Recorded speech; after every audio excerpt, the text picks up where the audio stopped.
Hello friends, welcome to PCS champions. Friends, यह BPSC शिक्षक नियुक्ति परीक्षा 2023 से संबंधित प्रैक्टिस सेट सीरीज है, जिसमें हम लोग पर डे एक सेट का डिस्कशन करेंगे।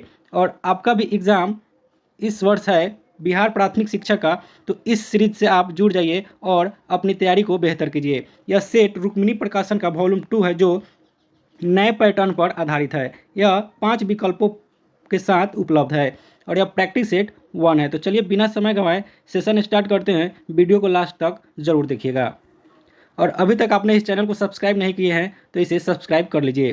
क्वेश्चन नंबर 1 से लेकर 40 तक इसमें मैथ्स और रीजनिंग का प्रश्न है। इसे आप पीडीएफ में देख सकते हैं। अगर आपको पीडीएफ चाहिए तो आप मेरे टेलीग्राम चैनल से जुड़ सकते हैं।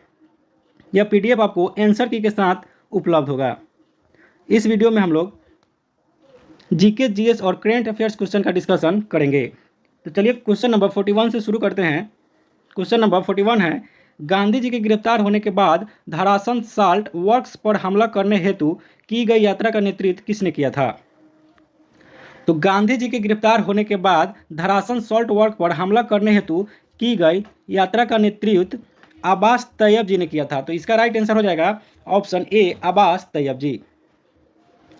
नेक्स्ट प्रश्न है,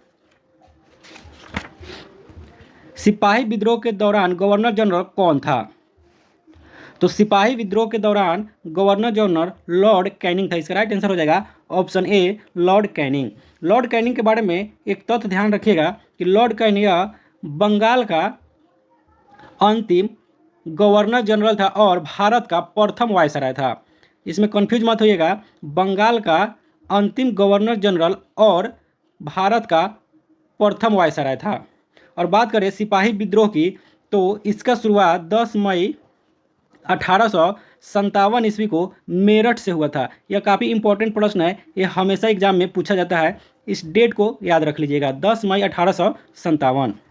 नेक्स्ट प्रश्न है, गवर्नर जनरल लॉर्ड डलहौजी ने किस साम्राज्य को चेरी नाम दिया था?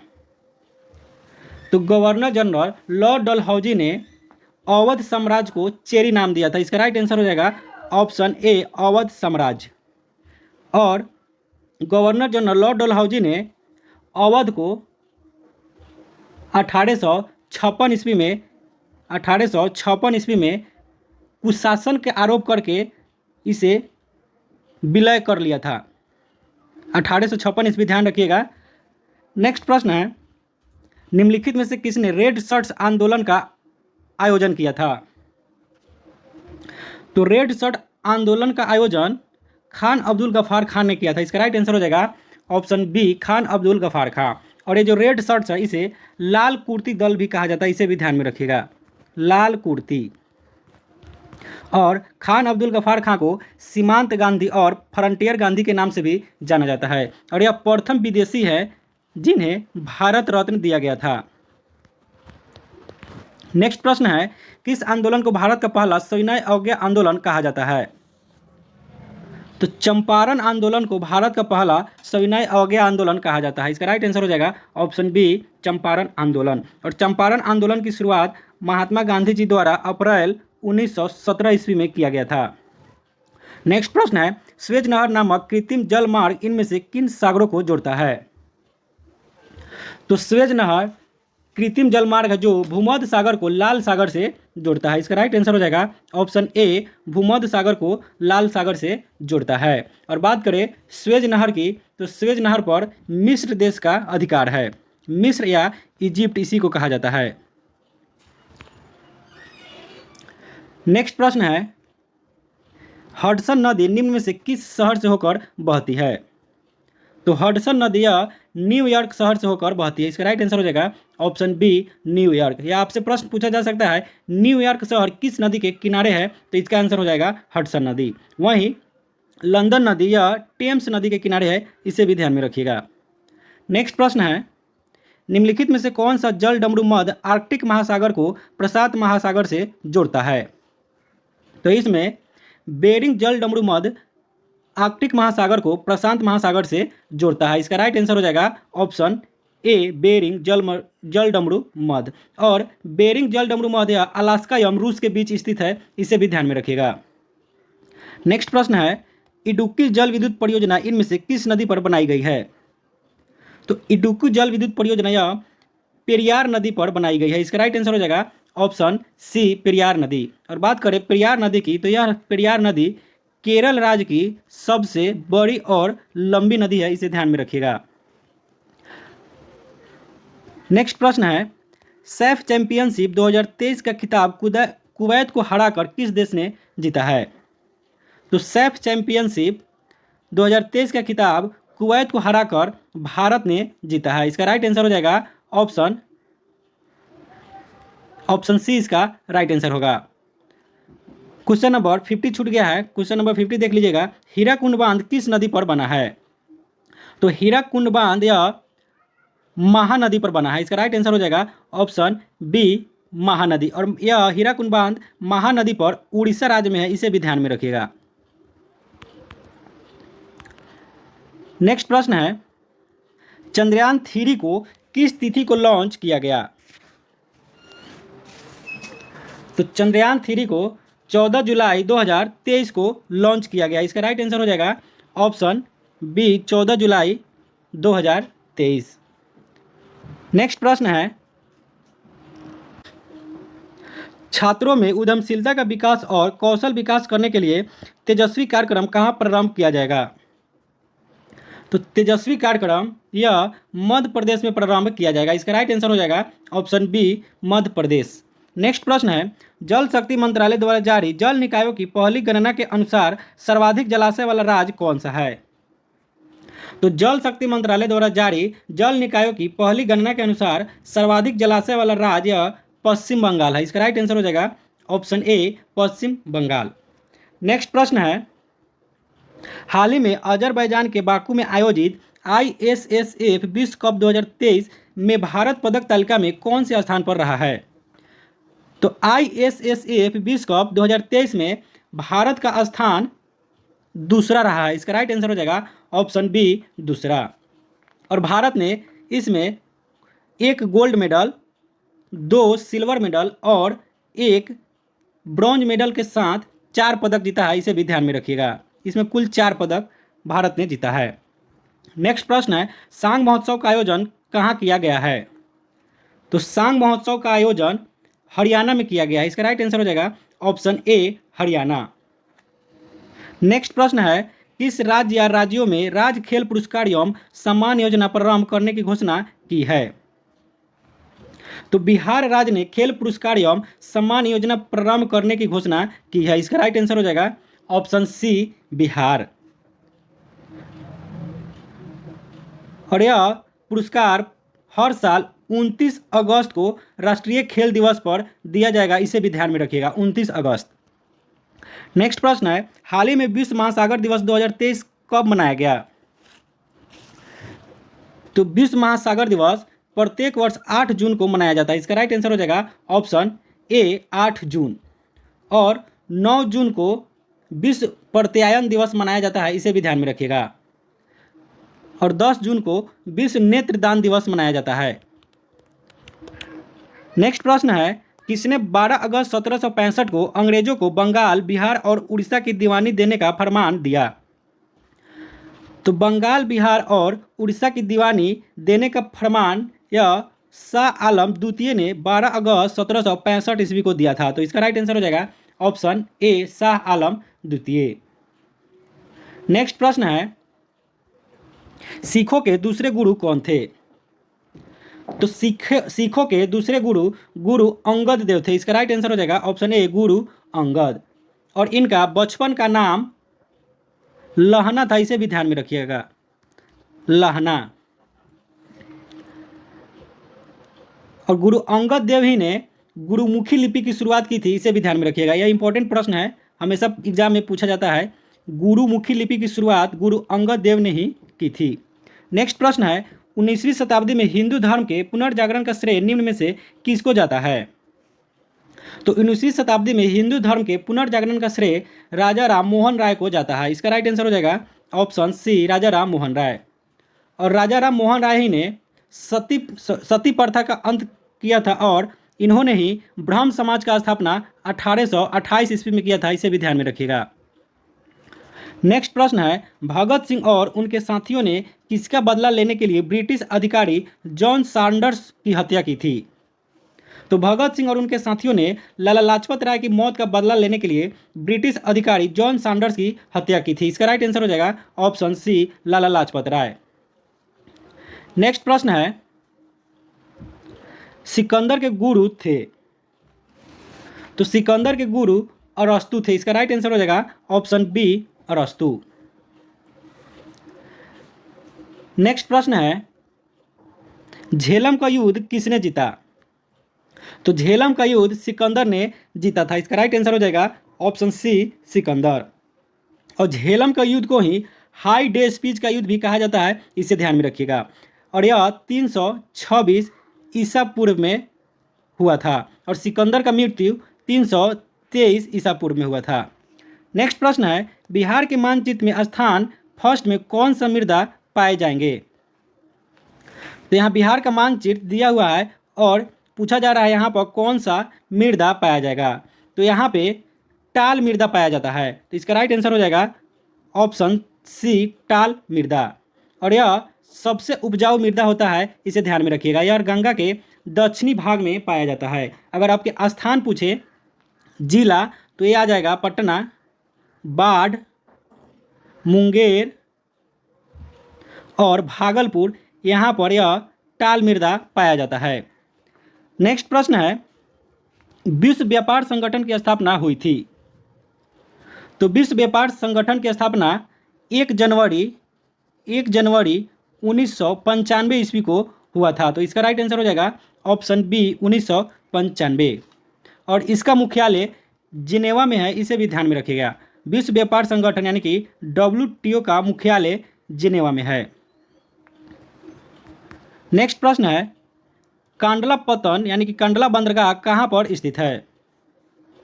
तो कांडला पोर्ट या कच्छ की खाड़ी के पास है। इसका राइट आंसर हो जाएगा ऑप्शन ए, कच्छ की खाड़ी, जो गुजरात राज्य में है। नेक्स्ट प्रश्न है, गंगा ब्रह्मपुत्र डेल्टा क्षेत्र का वन निम्नलिखित में से किस नाम से जाना जाता है? तो गंगा ब्रह्मपुत्र डेल्टा का क्षेत्र या सुंदर वन के नाम से जाना जाता है। इसका राइट आंसर हो जाएगा ऑप्शन बी, सुंदर वन। और यह गंगा ब्रह्मपुत्र का डेल्टा क्षेत्र विश्व का सबसे बड़ा डेल्टा है, इसे भी ध्यान में रखिएगा।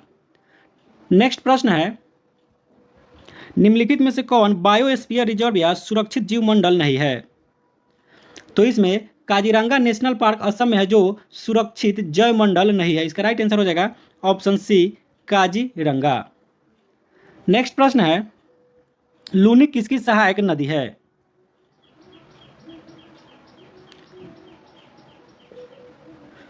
तो लूनी, बात करें लूनी नदी, तो लूनी नदी या अरावली पर्वत के निकट नाग पहाड़ से उत्पन्न होकर दक्षिण पश्चिम क्षेत्र में प्रवाहित होते हुए कच्छ के रण में जाकर विलुप्त हो जाती है। तो इसका कोई सहायक नदी नहीं है। तो इसका राइट आंसर हो जाएगा ऑप्शन ई, उपयुक्त में से कोई नहीं। नेक्स्ट प्रश्न है, इनमें सबसे अधिक वर्षा कहाँ होते हैं? तो इनमें सबसे अधिक वर्षा मासिन राम में होता है। इसका राइट आंसर हो जाएगा ऑप्शन सी, मासिन राम, जो मेघालय राज्य में है।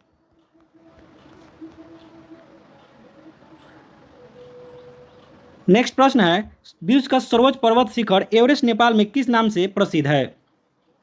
तो विश्व का सर्वोच्च पर्वत शिखर एवरेस्ट को नेपाल में सागरमाथा के नाम से जाना जाता है। इसका राइट आंसर हो जाएगा ऑप्शन सी, सागरमाथा। और एवरेस्ट पर्वत की ऊंचाई 8,848.86 मीटर हो गया है, इसे ध्यान में रखिएगा। नेक्स्ट प्रश्न है, भारतीय संविधान की सबसे बड़ी विशेषता है? तो भारतीय संविधान की सबसे बड़ी विशेषता सबसे बड़ी संविधान की है। इसका राइट आंसर हो जाएगा ऑप्शन बी, यह विश्व की सबसे बड़ी संविधान है।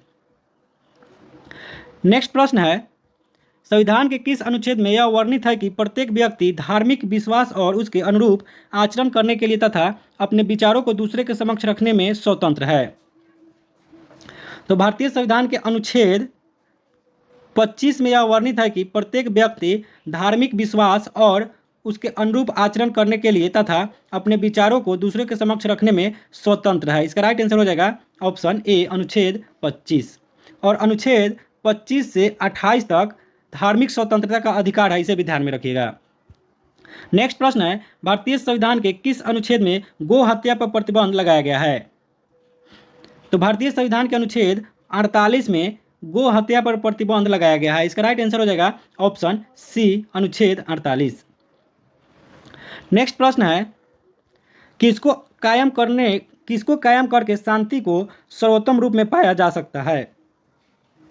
तो शांति को सर्वोत्तम रूप में कायम रखने के लिए स्वतंत्रता को, समानता को, न्याय को, तीनों को कायम करके शांति पाया जा सकता है। तो इसका राइट आंसर हो जाएगा ऑप्शन डी, उपयुक्त में से एक से अधिक।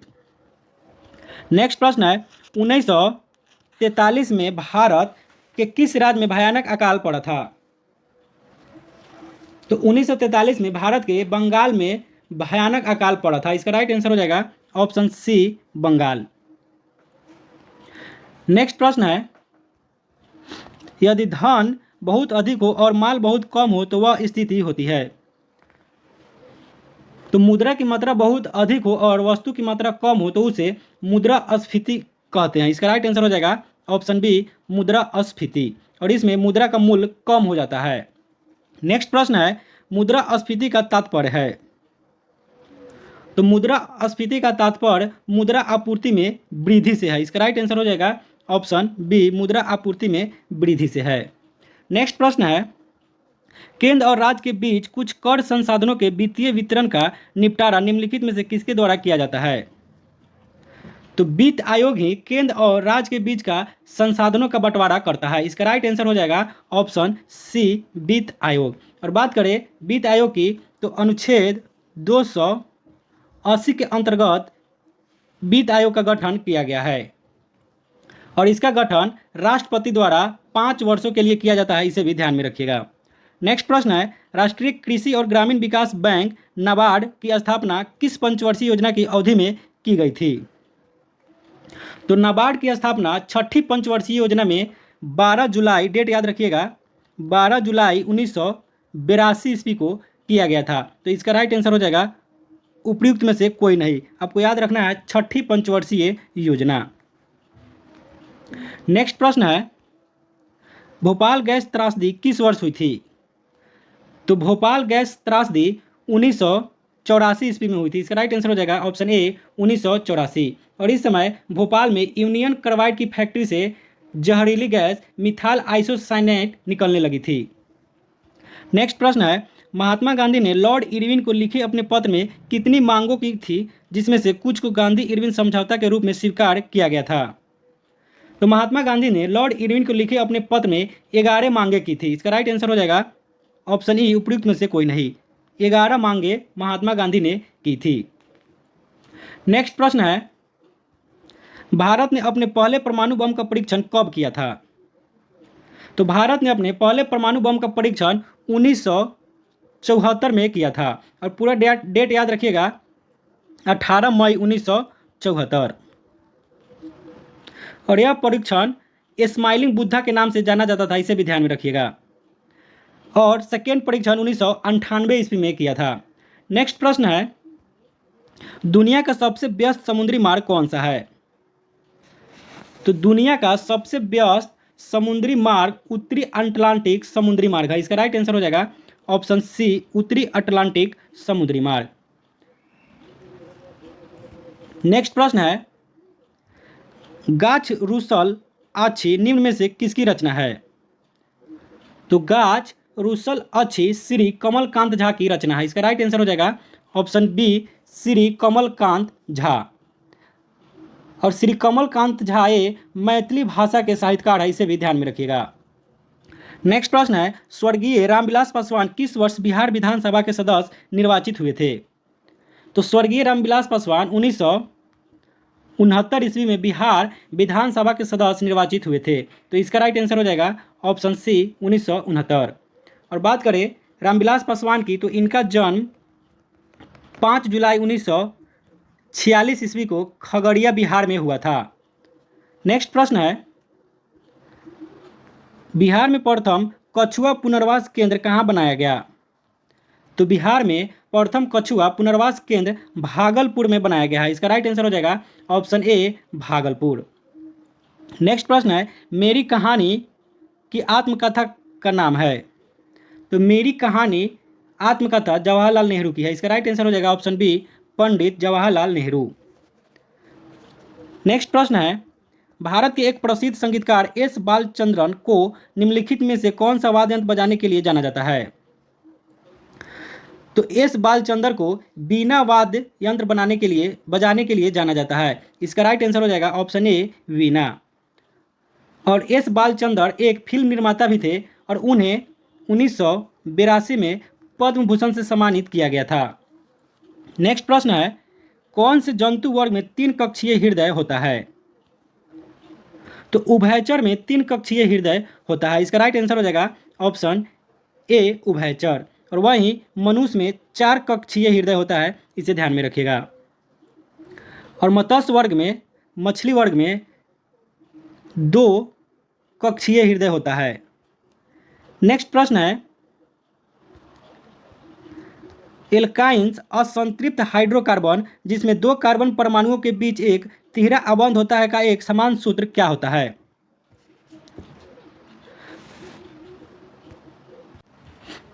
तो एल्काइंस, इसका समान सूत्र होता है CnH2n-2, जो ऑप्शन में नहीं है। तो इसका राइट आंसर हो जाएगा ऑप्शन ई उपयुक्त में से कोई नहीं। आपको एल्काइंस का समान सूत्र याद रखना है CnH2n-2। नेक्स्ट प्रश्न है, ठोस CO2 को सूक्ष्म बर्फ क्यों कहा जाता है।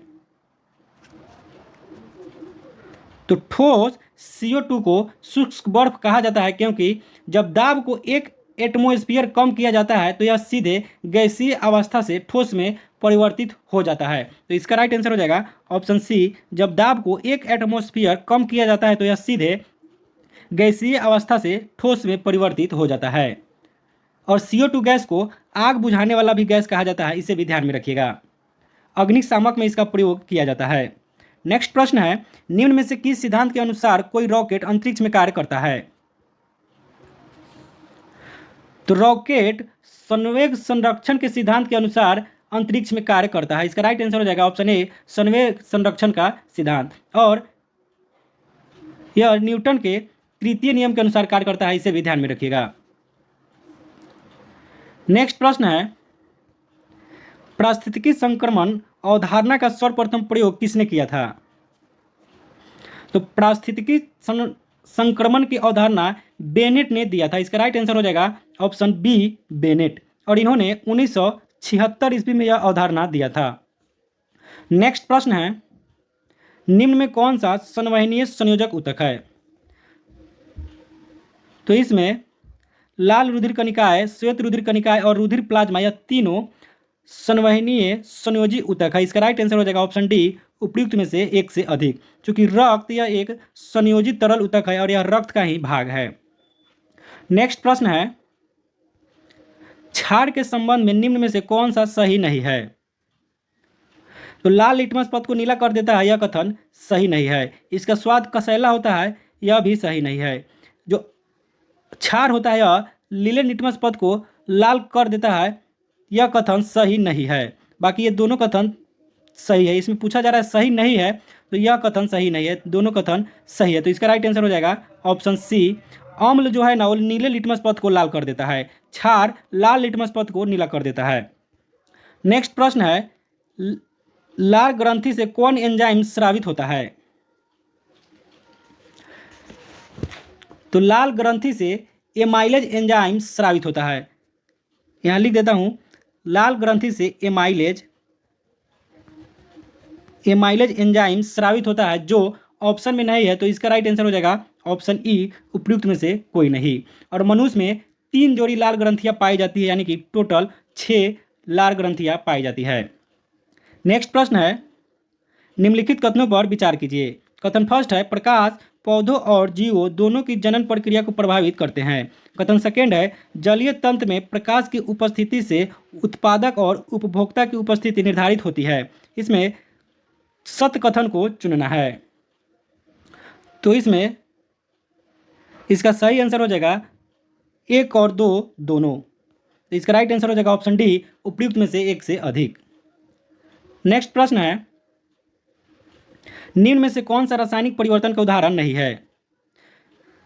तो लोहे में जंग लगना रासायनिक परिवर्तन है, दूध का दही बनना यह भी रासायनिक परिवर्तन है, जल का जलवाष्प में परिवर्तन होना यह भौतिक परिवर्तन है। तो इसका राइट आंसर हो जाएगा ऑप्शन सी। नेक्स्ट प्रश्न है, शक्ति की अंतर्राष्ट्रीय एसआई मात्रक क्या है? तो शक्ति का एसआई मात्रक वाट होता है। इसका राइट आंसर हो जाएगा ऑप्शन ए, वाट। नेक्स्ट प्रश्न है, वायुमंडलीय दाब की इकाई क्या है?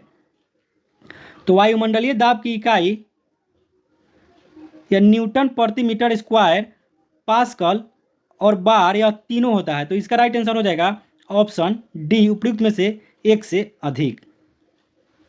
नेक्स्ट प्रश्न है, जब प्रकाश एक सघन माध्यम से विरल माध्यम में प्रवेश करता है तो इसकी गति पर क्या प्रभाव पड़ता है? तो जब प्रकाश एक सघन माध्यम से विरल माध्यम में प्रवेश करता है तो इसकी गति बढ़ जाती है। तो इसका राइट आंसर होगा ऑप्शन ई, उपयुक्त में से कोई नहीं, क्योंकि ऑप्शन में नहीं दिया हुआ है, इसकी गति बढ़ती है। नेक्स्ट प्रश्न है, निम्न में से कौन यह बताता है कि तत्वों के गुण उनके परमाणु संख्या का आवधिक कार्य है? तो इसमें से आवधिक नियम बताता है कि तत्वों के गुण उनके परमाणु संख्या का आवधिक कार्य है। इसका राइट आंसर हो जाएगा ऑप्शन बी। नेक्स्ट प्रश्न है, गति करती हुई एक कार विपरीत दिशा से आती हवा का सामना करती है, कार पर हवा द्वारा किया गया कार्य क्या होगा?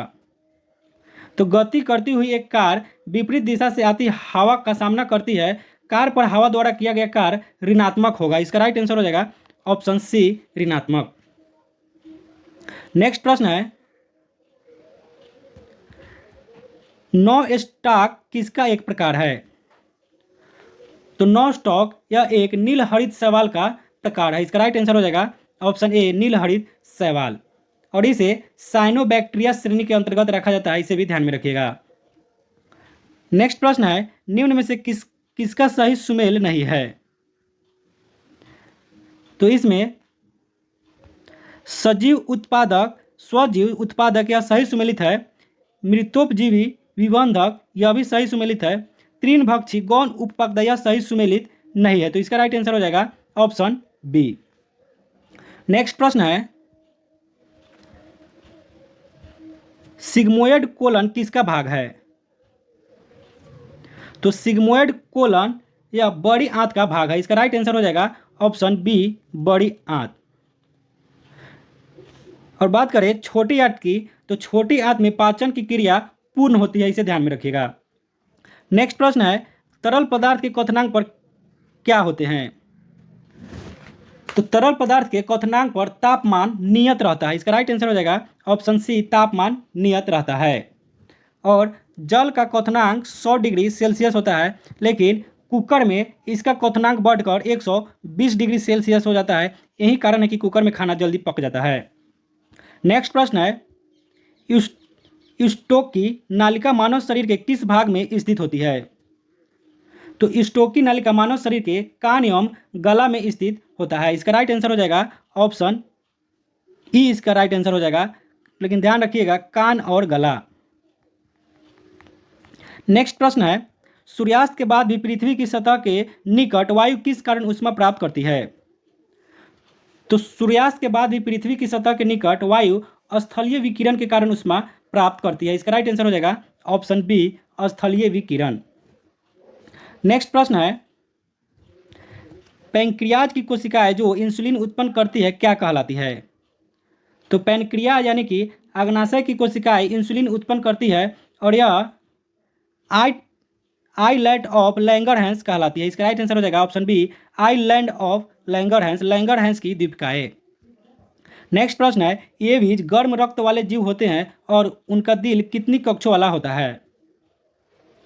तो ये बीज गर्म रक्त वाले जीव होते हैं और उनका दिल 4 कक्षों वाला होता है। इसका राइट आंसर हो जाएगा ऑप्शन सी, 4 कक्षों वाला। नेक्स्ट प्रश्न है, नीचे दिए गए कथनों में से कौन सा कथन सही है? कथन फर्स्ट है वनों की कटाई से वायु में CO2 की मात्रा में वृद्धि होती है। कथन सेकेंड है CO2 ऊष्मा को बांध लेता है और इसे वायु में नहीं निकलने देता। कथन थर्ड है CO2 की वायुमंडल में 0.03% मात्रा है। तो यह तीनों कथन सही है। तो इसका राइट आंसर हो जाएगा ऑप्शन डी, उपयुक्त में से एक से अधिक। नेक्स्ट प्रश्न है आलू में स्टार्च किसके साथ अभिक्रिया करने के बाद नीले रंग में परिवर्तित हो जाता है। तो आलू में स्टार्च आयोडीन के साथ अभिक्रिया करने के बाद नीले रंग का हो जाता है। इसका राइट आंसर हो जाएगा ऑप्शन बी, आयोडीन। नेक्स्ट प्रश्न है पृथ्वी का केंद्र भाग जिसे कोर कहा जाता है मुख्य रूप से किससे निर्मित है। तो पृथ्वी का केंद्र भाग मुख्य रूप से निकेल और लोहा से निर्मित है। इसका राइट आंसर हो जाएगा ऑप्शन बी, निकेल और लोहा। और इसे नीफे भी कहा जाता है। याद रखिएगा पृथ्वी के केंद्र को नीफे भी कहा जाता है, जिसमें Ni से निकेल और Fe से लोहा होता है। पृथ्वी के भाग को आंतरिक भाग को 3 भागों में बांटा जाता है, इसे ध्यान रखिएगा, सीमा, सियाल और नीफे। नेक्स्ट प्रश्न है एक पारदर्शी सामग्री का अपवर्तनांक क्या होता है। तो इसमें एक पारदर्शी सामग्री का अपवर्तनांक बैंगनी रंग के लिए अधिकतम होता है और लाल रंग के लिए न्यूनतम होता है। यह दोनों कथन सही है। तो इसका राइट आंसर हो जाएगा ऑप्शन डी, उपयुक्त में से एक से अधिक। नेक्स्ट प्रश्न है निम्नलिखित में से कौन सा प्राकृतिक गैस का एक प्राथमिक घटक है। तो इसमें प्राकृतिक गैस का प्राथमिक घटक मीथेन है। इसका राइट आंसर हो जाएगा ऑप्शन सी, मीथेन। नेक्स्ट प्रश्न है आवासीय क्षेत्रों के लिए केंद्रीय प्रदूषक नियंत्रण बोर्ड द्वारा प्रस्तावित मानक शोर स्तर क्या है। तो आवासीय क्षेत्रों के लिए केंद्रीय प्रदूषण नियंत्रण बोर्ड द्वारा प्रस्तावित मानक शोर 45 डेसिबल है। इसका राइट आंसर हो जाएगा ऑप्शन बी, 45 डेसिबल से अधिक नहीं होनी चाहिए। नेक्स्ट प्रश्न है और आज का लास्ट प्रश्न है, इस सेट का लास्ट प्रश्न है BCG निम्न के लिए एक वैक्सीन है। तो BCG या यक्ष्मा एवं ट्यूबरकुलोसिस के लिए वैक्सीन है। तो इसका राइट आंसर हो जाएगा ऑप्शन बी और ऑप्शन सी। तो ऑप्शन डी इसका राइट आंसर हो जाएगा, उपयुक्त में से एक से अधिक। और बात करें BCG की तो इसका फुल फॉर्म होता है बैसिलस कैलमिटीग्यूरिन, इसे भी ध्यान में रखिएगा। तो फ्रेंड्स आज का वीडियो कैसा लगा कमेंट सेक्शन में जरूर बताइएगा, और वीडियो पसंद आया है तो इसे लाइक कीजिए और इसे अपने दोस्तों में शेयर जरूर कीजिए। और अभी तक आपने इस चैनल को सब्सक्राइब नहीं किए हैं तो प्लीज़ इसे सब्सक्राइब कर लीजिए। मिलते हैं नेक्स्ट वीडियो में। जय हिंद।